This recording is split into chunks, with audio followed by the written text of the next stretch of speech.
Laisse-moi t'aimer toute une nuit.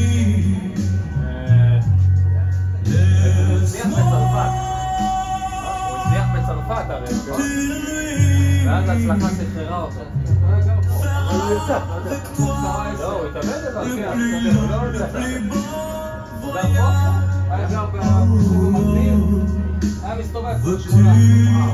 לפני שהוא עבר. מה, הוא צמרמורות, כן. אני חשבתי שזה מחסן. יש לי שם מלא להקליטים שם. במחסן זה קליטים סודי.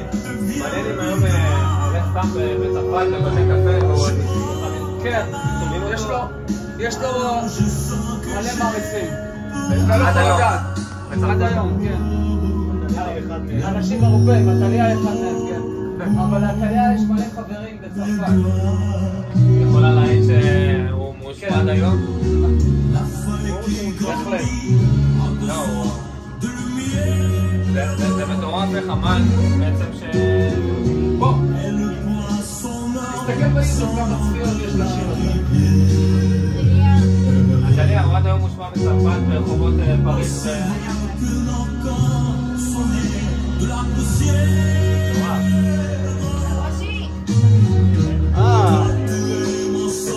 עזמים בחיפה.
Pega.